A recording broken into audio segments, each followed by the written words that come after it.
Good morning. My name is Dr. Joann Elmore. I'm a professor of medicine here at UCLA, and I look forward to sharing this psychiatry grand rounds with two other amazing clinicians. While I pull up my slides, I'm going to ask Dr. Lavretsky if she'd like to make any comments about the topic. We will be discussing long COVID. Helen, any comments you want to add? It's been a journey, I have to say, for all of us for the past year, since we started working together on long COVID/post-COVID initiative here at UCLA. And at this point, we have a post-COVID clinic here in psychiatry. And it is a very collaborative experience for me, working with multiple departments and promoting the cause of post-COVID that is only starting. And with that, Joann, please go ahead. Thank you. Many of you have perhaps heard from the mass media or early scientific reports that between 10 and 30% of those infected with the coronavirus will suffer from long COVID signs and symptoms. Well, this is a lot to cover today. And what we have decided to do is to divide it up into three parts. I will be talking about why long COVID is so challenging to study. There is going to be an onslaught and a tsunami of publications coming on this topic. And I hope that for my brief part of this presentation, those of you that are in the audience, you'll feel more comfortable critically assessing the literature. I'll then turn it over to the real clinical experts. Dr. Singer will talk about the neurological outcomes, and Dr. Lavretsky will talk about the psychiatric outcomes. We really don't have any conflicts of interest. Dr. Lavretsky and I have grant funding to study long COVID, and I serve as one of the many editors and chiefs at Up to Date, and one of the topics I cover is the long COVID topic. Let me start with what this entity is even called. As Confucius says, the beginning of wisdom is to call things by their proper name. There are many terms used: long COVID, long haul, long term. Anthony Fauci supposedly came up with the post-acute sequela of SARS-CoV-2, or PASC. I suspect that in our presentation today, we'll use the term long COVID because that's what our patients come in using. I want to make a distinction between a case diagnosis and a case definition of long COVID.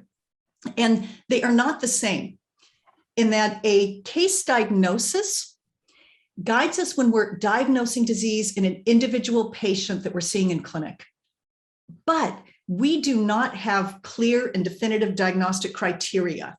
And this is really putting all of us that are clinicians in a challenging situation, because we're seeing patients, they're flooding our clinics in internal medicine, and I suspect in neurology and psychiatry as well. But we don't really know how to diagnose this disease or how to treat it. Now, we do have case definitions, and these are developed by WHO and the CDC for surveillance.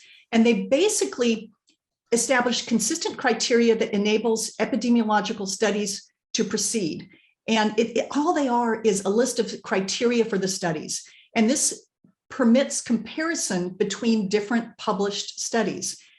These case definitions for surveillance, they're important, especially when diseases are unknown.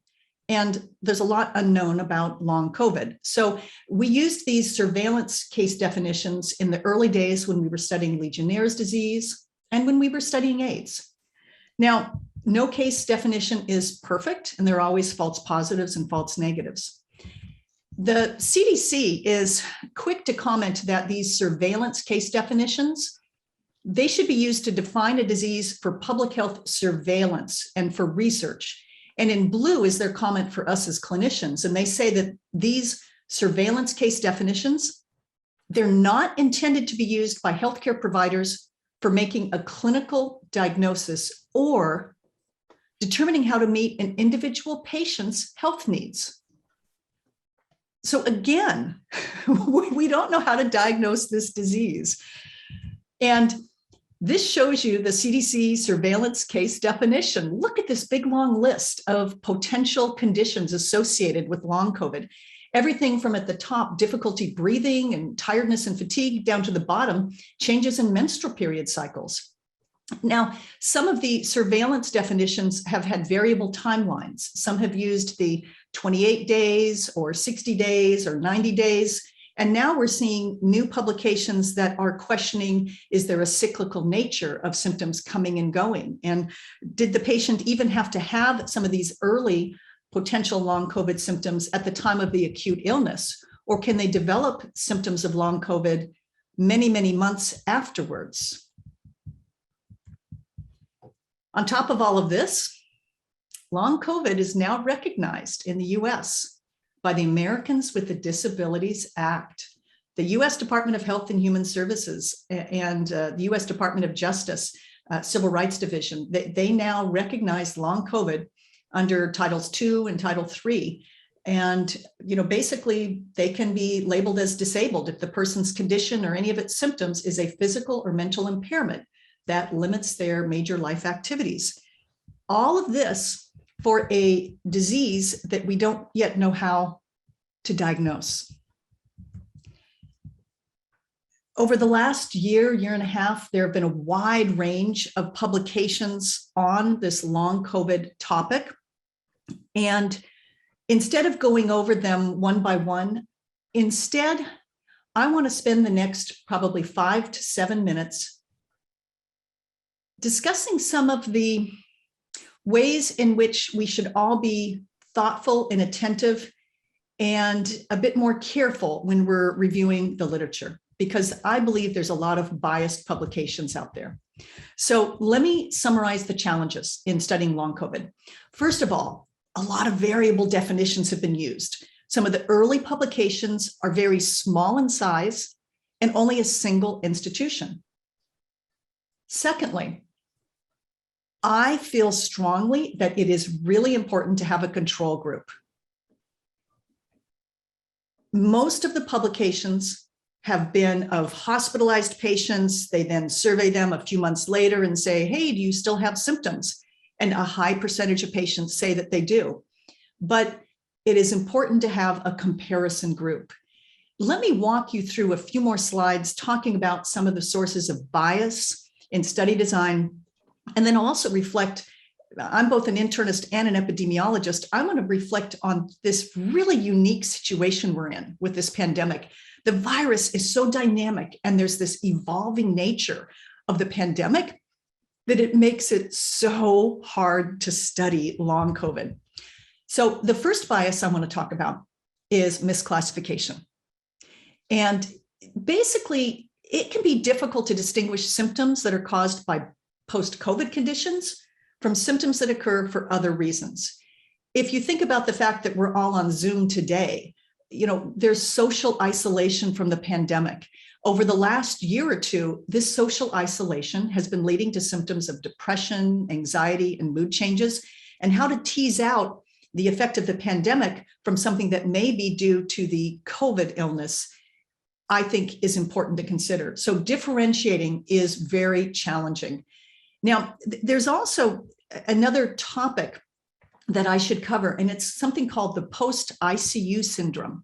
And many people hadn't heard of this. And basically, PICS, or the post-ICU or intensive care unit syndrome, is a well-known entity. We've known about it for 5-10 years. And patients that are hospitalized, really ill in the intensive care unit for prolonged periods, many, many months afterwards, they can have cognitive impairment and psychological sequelae. And in fact, UCLA Health had opened up a post-ICU care syndrome clinic a few weeks before the pandemic hit. And so this PICS entity is a known entity, and we have to differentiate this from PASC, or long COVID.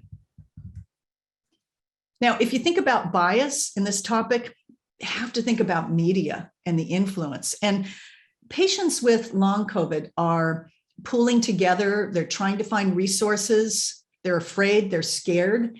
and their families are pulling together, and they're developing to a political force. There's a lot of social media support networks out there, but if you think about how all of this attention in the media may be influencing patients seeking help, what the patients report, have to take that into consideration in study design. And so as you read the literature, be careful. So a few other sources of bias are listed here. Surveillance bias. Basically, long COVID in the early studies looked to be really common. Remember some of these early reports, up to 30, 40% of those patients? These were patients that were hospitalized, and hospitalized patients are usually followed more closely after discharge.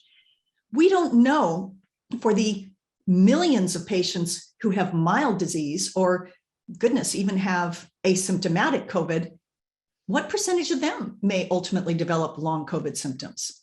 So some of the early publications suffer from surveillance bias. Then there's something called recall bias.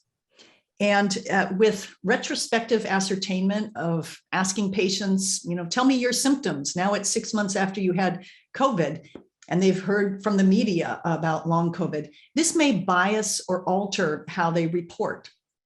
And with this in mind, I think that the timing of collecting the patient-reported data is really important. In other words, I think it should be collected at the time of the initial COVID illness and testing. And you ask them at that point, you're now acutely ill with COVID. Tell me about your health last month before you got sick. Did you have headaches in the past? Did you have fatigue in the past? And you get that baseline data, and then you follow those patients forward in time. Now, the final bias, I feel, is especially relevant and important, and it's socioeconomic issues with this pandemic. Basically those that have access to care after COVID, they may be more likely to show up and more likely to report the longer term symptoms. So given the known disparities in infection, disparities in research participation, and disparities in healthcare access, this is a major issue that needs to be considered in the studies. Now, on top of all of this, the usual study design and biases, there's this dynamic and evolving nature of the pandemic itself. This virus keeps changing. We've gone from Delta to Omicron. And then there's rapid development of technology and treatments. We now have vaccines. Is getting the vaccine, will that change the prevalence of long COVID? Will that change the symptoms? We don't know. And we now have monoclonal antibody treatments. How will these change long COVID? You have to sort of fold this dynamic change into the studies. And in academics, we're usually not too fast in doing our studies. And we need to catch up scientifically when there are so many time varying factors to consider. And we need to be nimble in both the data collection and the study design so that we are appropriately measuring all of these evolving exposures and outcomes. Now, one of the reasons I agreed to join the other two speakers today is that I'm actually involved in a study of long COVID. I'm the site PI here at UCLA. It's a national study. It's called the INSPIRE study. We've recruited about 3,000 patients so far. For eligibility, they have to be adults. They have to feel that they have symptoms suggestive of COVID at the time of getting testing. And then we enroll them regardless of their COVID test result. In other words, we take those that had COVID and those that had symptoms and thought they had COVID but were COVID negative so that you can use them as controls. And you get the baseline survey data. And then we follow them up every 3 months with additional surveys. And we're getting linkage with their electronic medical records as well. It's entirely online, English and Spanish. And, we're just in the early data collection. So hopefully in a few months, I'll have more to report on that. This concludes my comments on how to be attentive and a bit more cautious in reviewing the literature. And now it's my pleasure to turn things over to the real experts. And we're going to start with Dr. Singer, who's a professor of neurology here at UCLA. And she's going to discuss the neurological sequelae of COVID-19. Take it away, Dr. Singer. Hi, I'm Dr. Elyse Singer, and I am professor of neurology at UCLA. and I'm also a neuroinfectious disease section. My basic work has been in AIDS, but I realized that this was a very important thing to do. I'd like to talk a little bit about coronaviruses because even though we hear a lot about them on the news, it's very confusing, and I think it's actually very important that we understand this. These are very common viruses. They infect people, bats, mice, deer. Deer got it from people, actually, birds. They've been used for years in animal models of CNS neurodegenerative disease. So you can infect a mouse with one of the coronaviruses and then use it as a model to study, for example, MS. There are two coronaviruses, 229 and OC43, that cause about a third of what we would call colds.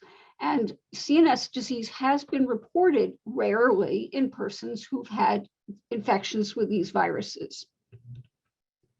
Now, the SARS-CoV-2 virus, the cause of COVID, is a pathogenic beta coronavirus in the same family as the original SARS and MERS, which is Middle Eastern Respiratory Syndrome. These are all highly contagious respiratory illnesses.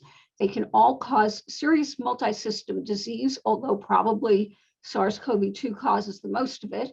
And all of them can enter your nervous system by retrograde transmission through olfactory or vagus nerves, infect the brainstem and other areas.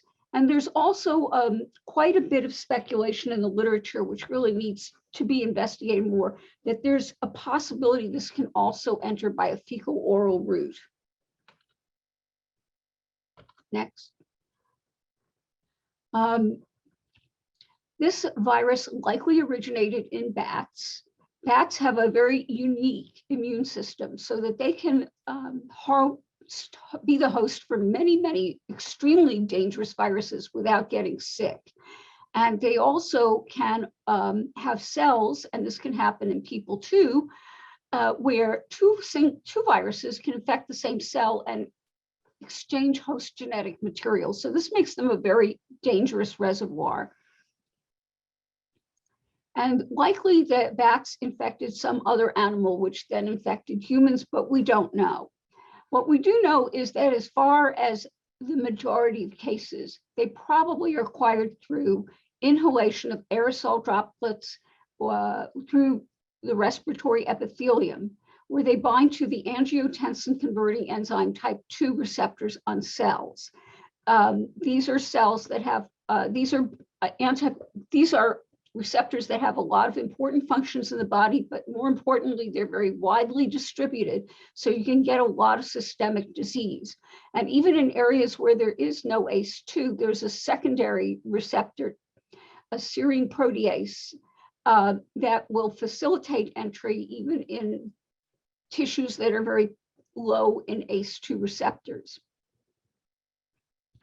And this virus also has some rather clever strategies to evade the human immune response, which I won't go into. Now, there is a preprint, and I think Joann has hit a very important nerve here, not to be funny, that a lot of this stuff that's being published now hasn't been reviewed or hasn't been up to usual standards. So I mention this, it is from a respected institution, our NIH, where they did a very good autopsy study and found replication competent. That means it can multiply, it can infect people, recovered at autopsy from brain and other tissues using very refined molecular techniques that are not available through commercial labs. Of interest, not all the tissues that contain the virus had reactive inflammation. So you can see that there might be some tissue that has virus that isn't really going to be getting these classic inflammatory symptoms, but on the other hand, it probably won't get wiped out either because immune cells aren't getting to it. There are at least 3 mechanisms of disease in this: direct cellular infection. For example, it can cause apoptosis of olfactory cells, leading to loss of smell. Inflammation, that can lead to hypercoagulability, blood pressure drop, sepsis, and autoimmunity. And the last is probably the most controversial. And we know that the disease severity and outcome is extremely influenced by demographics such as biological sex and age, comorbid conditions like diabetes, hypertension, hyperlipidemia, and relevant to this crowd, neuropsychiatric disorders and smoking. And it's not clear why. It's not just behavior or being in congregate settings or touching your face. Obviously, immunosuppressive therapy, genetics, vaccination status, and of course, there's the issue of the stress of life-threatening diseases, being in the ICU and becoming socially isolated that affect patients. There are a number of COVID-19 related neurologic symptoms, and I'm just going to key in on some of the more common ones we see at UCLA, although I've had some very uncommon ones that will surely end up in case reports. Early infection, the most common things are headache, anosmia, and malaise. In patients with ICU disease or critical illness, you're more likely to see things like Guillain-Barré syndrome, stroke, delirium, and encephalopathy. In a post-COVID sequelae or long COVID context, we see a number of chronic problems. Examples, cognitive dysfunctions, dysautonomia. And increasingly, and again, pointed out by Joanna, there's a lot of people who are coming in now with pre-existing conditions that more or less got exacerbated or uncovered because they had COVID or because they had been neglecting the problem. And now, since there's a long COVID clinic with a neurologist, patients are getting in to see this, even though probably wasn't at all affected by their COVID. And these include people with mild cognitive impairment that got worse after COVID, or people with genetic neuropathies who subjectively felt that they had more pain after COVID, but hadn't been worked up. Now, in the ICU patients with acute COVID, the mechanisms are being elucidated, and they're a little easier to demonstrate on tests like MRI, because the brain is exposed to a tremendous amount of hyperinflammation, cytokine storm, hypercoagulable state, hypoxemia, and of course, iatrogenic injury. And the predominant factor is neurovascular disease, strokes, hemorrhage, cerebral venous thrombosis. We've all heard about these. Most importantly, perhaps microthrombi, because they can fly under the radar of the usual outpatient MRI. And Helen, I think, will talk a little bit about that later. A few patients have seizures. A lot of patients get encephalopathy for all of the obvious reasons, toxic, metabolic, and hypoxic and infectious. Encephalitis and meningitis are actually pretty rare, although they've been reported a lot. And in fact, it's very uncommon and very hard to find this virus in the CSF using current techniques. That doesn't mean it's not there. Maybe we're using a poorly qualified PCR, but it's actually hard to find this in CSF. Patients are having hypoperfusion because their blood pressure is dropping. And relevant to long COVID, this type of brain injury may not be apparent until after discharge, because while they're in the hospital, they're not doing much, but then they get out and they try to, do bills or drive an auto or go to work, and suddenly realize that they can't remember what they were doing last week. Next. We don't know exactly all the causes of long COVID. This is very much a work in progress. But clearly there are at least three possibilities. One is the persistence of deficits accumulated during critical illness. Problem with this is, what about the people who get long COVID? And there are very many, quite a few, who weren't that sick. Viral reservoir. There's a possibility that persistent virus causes low-level infection and inflammation. This would be supported again by this preprint. But again, this hasn't been gone through peer review, and it hasn't been replicated yet. And the production of pathogenic autoantibodies. Our colleagues at Cedars have reported antibodies to tissues in long COVID patients. Again, this is very early in the game, hasn't been replicated. It's not clear that these are pathogenic in a way that will cause the diseases we're seeing. And they aren't something that you can order in a regular lab, where we're not talking about ANA or something like that. Next. So I'm going to talk about 5 or 6 long COVID symptoms that are commonly seen in our clinic, but it's certainly not by any means the entire gemisch. One is anosmia. It's pretty clear what this is from. And virus damages the olfactory nerve. It goes in through the olfactory nerve. It can get into the brainstem this way. It can cause apoptotic damage. This may be one of the very first clinical symptoms that the patient has, and it may linger into long COVID period. And the worst situation is actually when the patient develops parosmia, and I have several patients like this. Parosmia is a distortion of smell, and it is due or believed to be due to incomplete damage to olfaction, followed by partial regeneration. And patients will say that their food smells horrible, they get depressed, they lose weight, they have malnutrition. It's not just that the food doesn't taste good. Ageusia is abnormal sense of taste, and we believe mostly that's secondary to the olfactory damage, but not a lot of work has been done on it.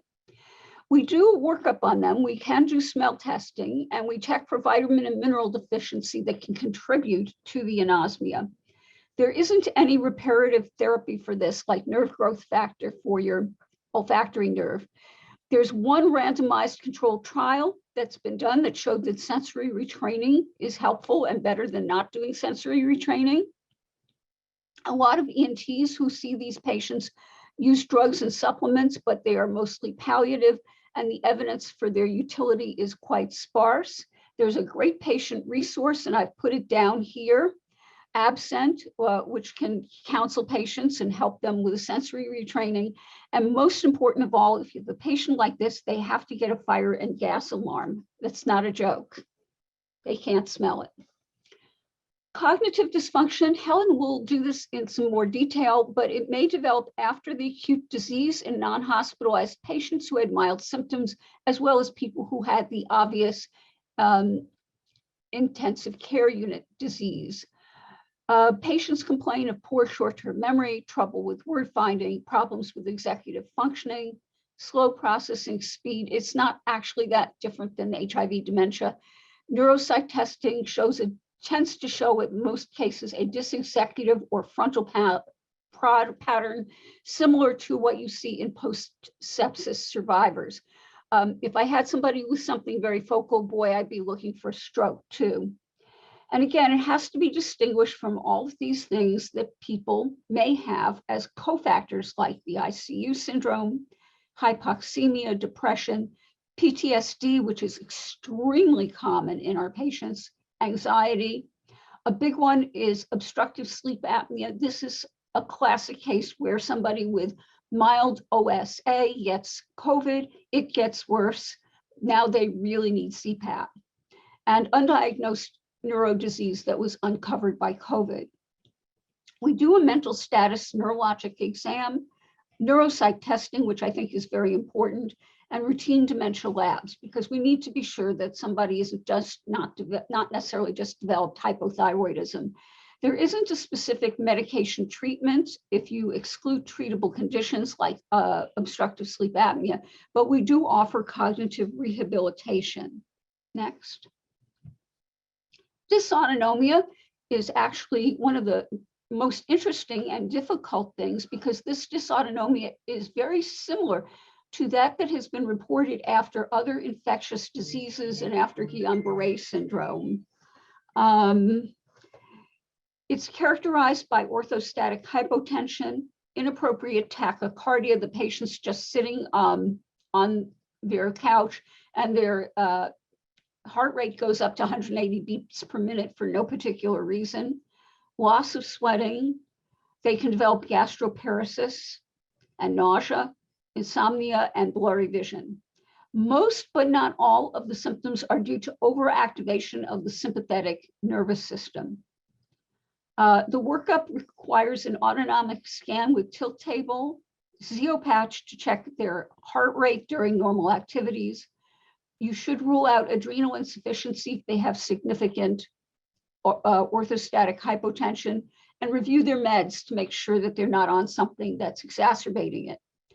This is where it's very important to check for autoimmunity, and if they have significant GI symptoms, a gastric emptying test can be very helpful. The treatment depends on the predominant deficit and includes things like midodrine, fluids, salts, steroids, compression hose, and beta blockers.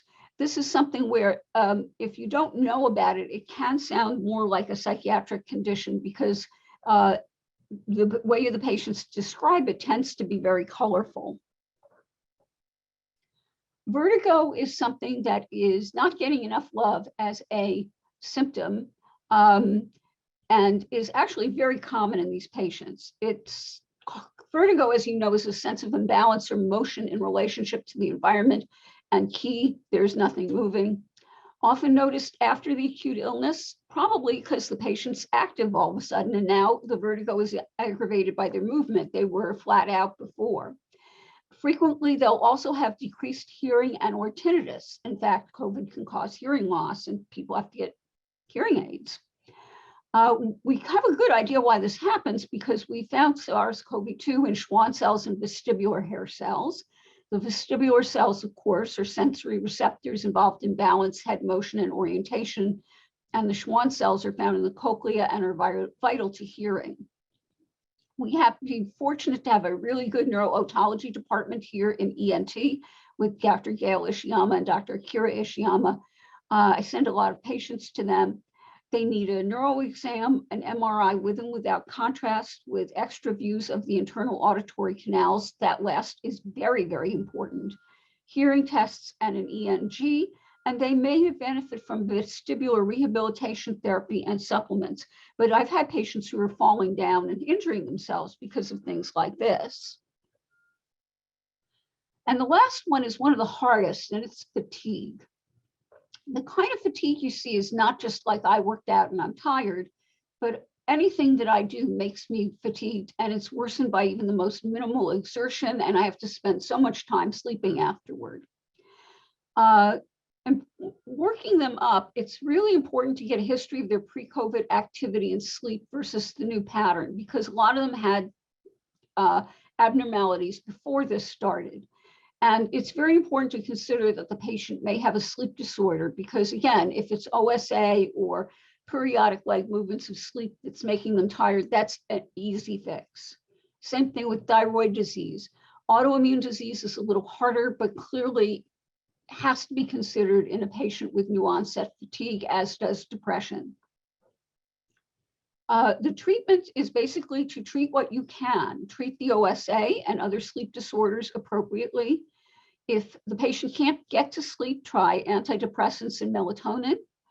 The hardest thing is to get them on a very slow, structured exercise and sleep program that has to be performed in a graded fashion. That means more difficult as they progress. And they have to really do a religious form of pacing. And that is that they have to distribute the effort over time. They should not be working out and then doing something else. They should be resting after each workout, and they should not be pushed to the point where they're fatigued. This is not the place to feel the burn. Next. Muscle pain is common in about 45% of long COVID patients. Muscle pain tends to be associated with a lot of psychiatric syndromes, including anxiety, depression, sleep disorders, headache, and it's also associated with biological female sex. About 50% of the patients who get post-COVID muscle pain had it pre-COVID. It may be due to pro-inflammatory cytokines, but virus has also been found in some myocytes, certainly in the heart and now in the skeletal muscle. The most common phenotype sort of resembles fibromyalgia. The workup is to check their CPK and look for true motor weakness. You don't see true motor weakness in most of these patients. At most, you'll see deconditioning. So if you see really bad weakness, you need to be thinking about a neuromuscular consult.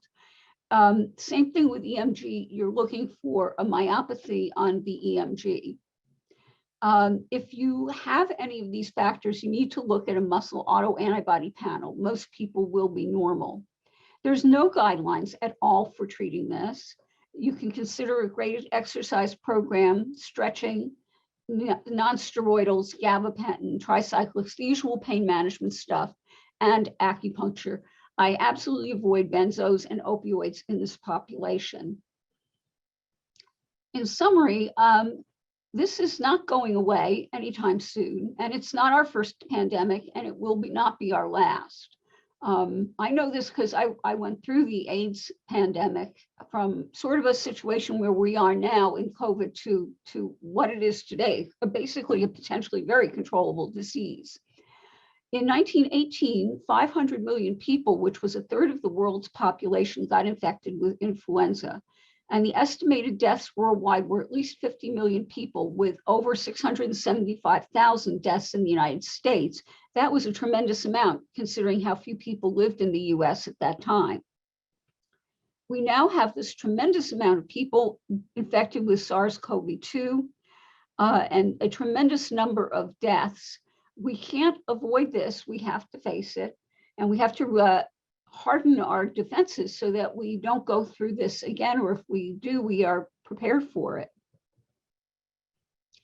And that is my summary. And here's Helen Lavretsky, professor of psychiatry, who's going to discuss her work.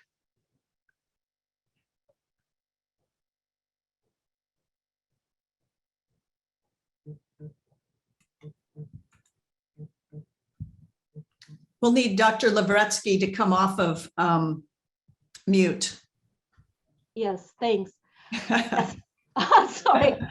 Okay. Sorry, Elyse.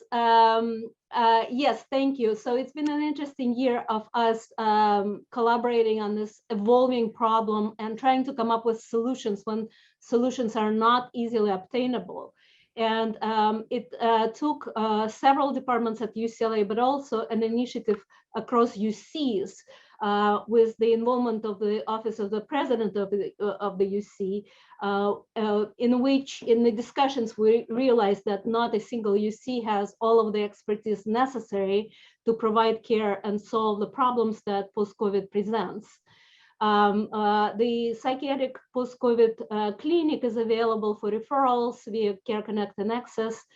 Doctors Sarah Nguyen and Hanaria Jam-Ugli are participants. We had grace of the presence of Lara Ray, who was conducting a group therapy that was very, very helpful, but we're going to also try to extend it via connecting with the healthcare system, because mental health needs are not met for sure at UCLA or anywhere else.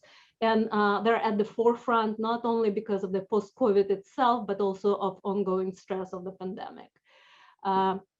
So the most commonly occurring post-COVID neuropsychiatric symptoms are fatigue, brain fog and cognitive impairment, chronic malaise, anxiety, depression, PTSD is very common due to either disease itself, being in the ICU, or any other life circumstances. Increased suicidality and psychosis and delirium, especially in ICU admissions. The one problem that is commonly discussed and sort of biased, I find, we don't know what the truth is yet, is whether pre-existing psychiatric conditions create post-COVID, so to speak, that post-COVID occurs more in patients with pre-existing psychiatric conditions.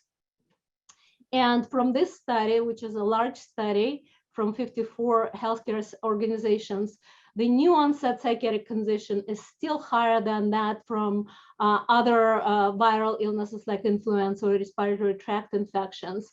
It is highly neurotropic, and the rate of anxiety and mood disorders and insomnia and dementia, especially in those or age 65 is higher than we've observed previously with similar viruses. So brain studies have been done using various MRI techniques, and hypometabolism has been found in many areas, like bilateral hypometabolism in orbital gyrus and olfactory gyrus, right temporal lobe, amygdala, hippocampus, and then in pons, medulla, brainstem, and cerebellum. And these metabolic changes highly discriminated between patients and healthy subjects. And then hypometabolism in these areas was associated with multiple complaints, psychiatric complaints. MRI lesions are also heterogeneous, mostly acute and subacute infarcts, leukoencephalopathy, microhemorrhages, white matter hyperintensities, and those occur more commonly in the ICU admitted patients. Next. So we shared a case here with Elyse. We took care of this patient who was a very functional 60-year-old supervisor who developed long COVID syndrome that included panic attacks with chest pain lasting over 20 minutes, generalized anxiety, depression, and really significant cognitive impairment. She writes everything down. She also had anosmia, headaches, fibromyalgia, and insomnia. She was diagnosed with COVID in April of 2020, was never hospitalized, referred subsequently to post-COVID clinics in psychiatry after she called claiming suicidal ideations to her neurology clinic in desperation of getting help. Her PHQ-9 score was 21, anxiety 18, MoCA 17. She had education of high school. She's Spanish speaking. Originally, she preferred to be tested in English though.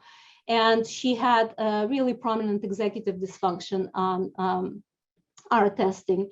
MRI was positive for benign cyst in left hippocampus and white matter hyperintensity diffuse vascular lesions. Past medical history was had prediabetes, breast cancer, hypothyroidism, and glaucoma. No prior psychiatric history. She described herself as happy and efficient prior to COVID.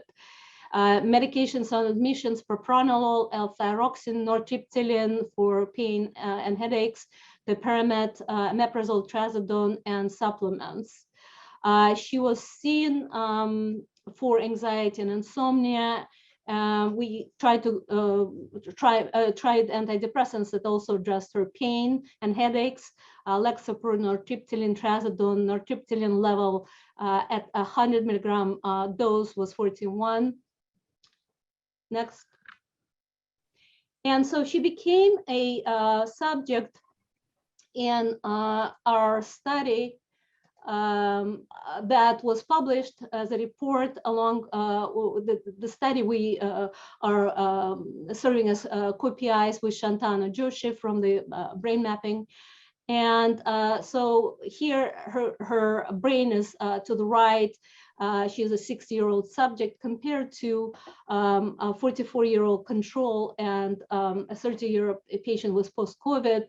And both 30 and 60-year-old subjects showed neuropsychiatric symptoms, including anxiety and brain fog, and also vascular lesions in cingulum, in her case, extending to thalamic and corpus callosum. So what we did with her was quite a bit. Because she had insomnia, we tried to change her sleep hygiene. She proceeded with counseling and CBT. What is really important in these patients, because many are very functional before they get COVID, is the acceptance of disability. And so in the group therapy and the individual therapy, acceptance therapy becomes a very important tool. It took quite a while to get her to the point of considering retirement because it caused all sorts of distress. We also provide, because I do integrative medicine clinic as well, I use all of the tools of integrative medicine for these patients because there are no other treatments. So they're taught to meditate, breathing exercises, acupuncture. We use antidepressants and medications for pain. Headaches and pain management was done with nortriptyline, gabapentin, and neurofeedback. With neurofeedback, I referred her to Natasha Emerson. She had real troubles following instructions, and that was not very effective for her. I referred her to the Spanish neuropsychology, despite the fact that she was tested in English. We wanted to make sure that we have an adequate picture here, given that she's a Spanish speaker, because a disability is at hand. Although she's very resistant to the idea, she works part-time. She's struggling every day. She's supposed to work 4 hours. She works 8 because she's not efficient. She struggles really with her much reduced duties. I started her on memantine 5 to 20 milligrams based on my prior studies of older adults with cognitive impairment and depression, where we showed neuroplastic abilities of memantine and abilities to address depression and cognitive impairment. She was referred to East West Medicine for acupuncture for headaches and chronic pain, and Longevity Center for memory training. Based on her drawings, you see that previously quite functional 6-year-old now has significant troubles performing executive function. She's just opening, after basically a year of working with her, to the idea of vocational retraining and maybe retirement. And that's a big trauma for her. And it's an injury to her ego because she viewed herself as being able to proceed. So we use everything under the sun to try to help these patients. Vaccines, primary care physicians prescribe vaccines. They can worsen or improve symptoms, by the way, neuropsychiatric symptoms. Antidepressants, anticonvulsants, antipsychotics, cognitive enhancers, and sedatives are being used. All sorts of psychotherapy, especially trauma addressing therapies and EMDR and EFT. Group therapy is very, very helpful. All of our participants found it very helpful, but it's not available right now. Lifestyle interventions, stress reduction, supplements for brain health, anti-inflammatories, adaptogens, sleep and anxiety interventions. Breathing exercises targeting dysautonomia and stress, pulmonary rehab for those with pulmonary symptoms, pain management, sleep management with supplements, melatonin, valerian root, trazodone, and cognitive interventions. At the moment, we're considering a brain stimulation pilot for these patients, especially those with mild cognitive impairment or executive dysfunction. Next. So beware of fed therapies. Patients are so desperate that they cannot get adequate care. Nobody understands them. Some physicians, especially initially, were very biased against diagnosing them with post-COVID. So they travel places, plasmapheresis in Germany, stem cell transplant in Mexico, in other countries, Ayurvedic holistic resorts in India, Thailand, and Bali, hyperbaric oxygen cameras, detoxification protocols of all sorts. So we're still recruiting for brain imaging. That is ongoing. Welcome your referrals. Thank you.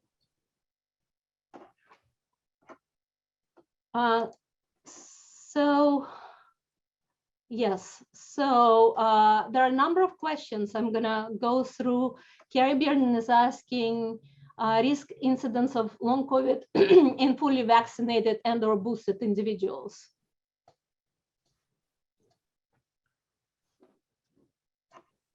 I have to say that we see it, you know, so it really, so I have patients who had COVID, then were documented that got COVID again. They had milder symptoms before vaccination, then it worsened it. We also have cases that were vaccinated, then got COVID, then got post-COVID. So it's a real variation. It's hard for me to say what the trend is and what risk factors might be for developing a long COVID, whether with vaccination or with the infection. Any other, Elyse, what do you think? Well, I think you're pointing to a lot of low-hanging fruit in virology and immunology that needs to be looked at right away, but I've seen the same thing. I think in general, the consensus is that vaccination is better and it reduces the incidence and severity, but again, we don't know for sure. And I think that one of the problems is the virus itself is changing. And I've had multiple patients who've been infected 2 or 3 times. Obviously, some of them were very careless, I'll be honest. And they probably got infected by different strains each time, given the fact that they got one early in 2020, one in mid-2020, and then one later this year. So, you know, they could have hit all the trifecta, regular, Delta, and Omicron. And all of those are different. And one of the things that we haven't talked about here that hasn't been,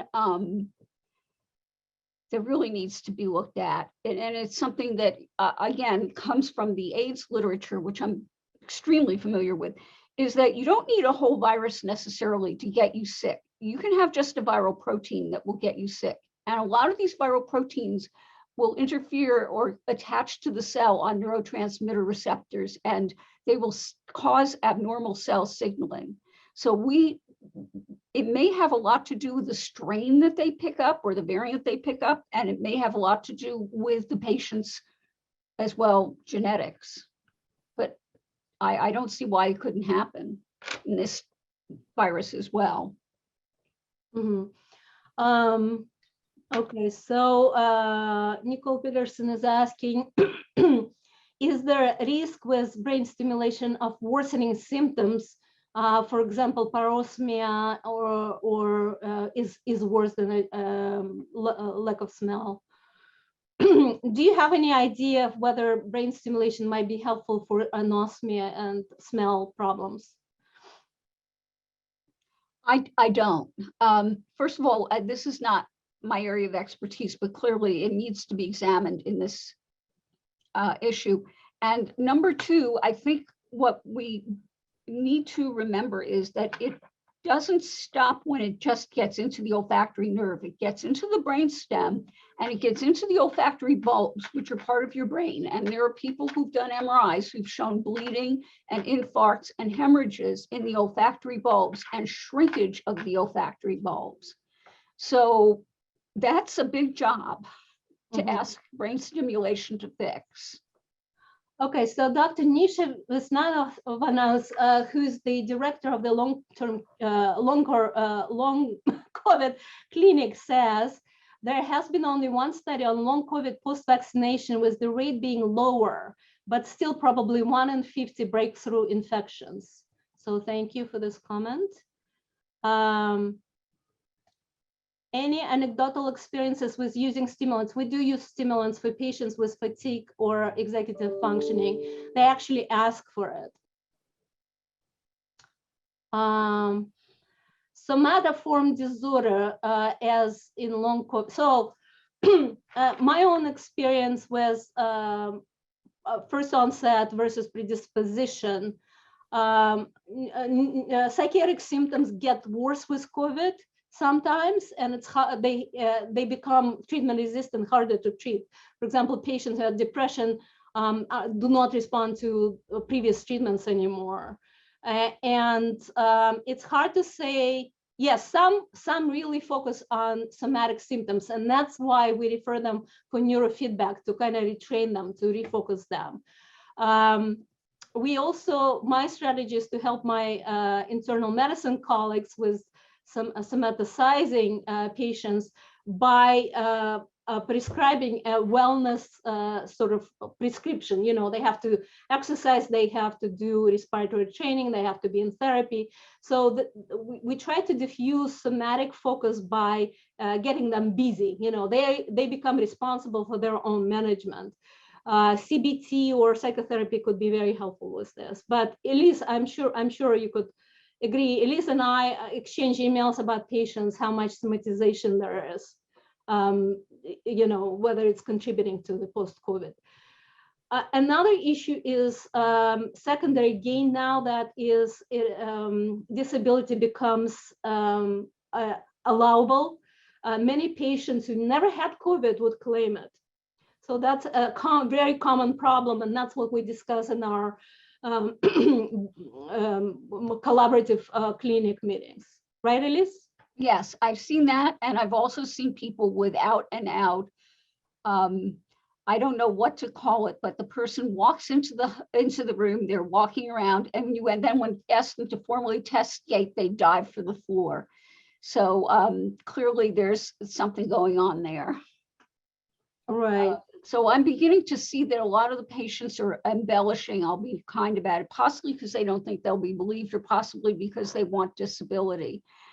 And I don't come in with the idea that people are lying to me, but you know, I do feel that a lot of people have been overly influenced by the media or fear, or they are just not able to work, but they can't figure out a way to say, I'm not able to work because of the fatigue, because you can't see and quantify fatigue. All right. So Prabhas Siddharth is asking, are there any large epidemiological studies that examine correlation of severity of initial illness with severity of long COVID symptoms? Joann? It's a good question. You will notice that the highest percentage of reported patients that end up with long COVID usually come from the cohorts of patients that were hospitalized and in the ICU. And how do you tease out whether they have post-ICU syndrome, which you would have expected in a fairly large percentage of them anyway, not necessarily from the COVID. So we don't yet have better data on the high number of patients that I'm seeing in internal medicine that are mildly symptomatic that are never hospitalized. And I suspect in the end, the percentage of patients that actually will end up with long COVID is going to be very, very small. And indeed, anosmia is the one symptom that seems to, in all of the studies of long COVID, stand out. It's sort of easiest to document, and patients, clearly usually can report that they did not have it before having COVID. There were two other brief questions. One asked about menstrual cycle changes. We have seen menstrual cycle changes in patients after experiencing COVID illness and also after having had the vaccination, but it's, small case reports. And then one of the final questions we should probably end on, given timing, is how do they refer to your clinics? Yes, we have websites and phone numbers and Care Connect access to the long COVID clinic, which is primary care and subspecialty, medical subspecialty, referral long COVID clinic, and to post-COVID and psychiatry through the access services. Great. Thank you very much. It was a pleasure for me to hear about your clinical experience. So this concludes our grand rounds. Thank you again. Thank you, everybody.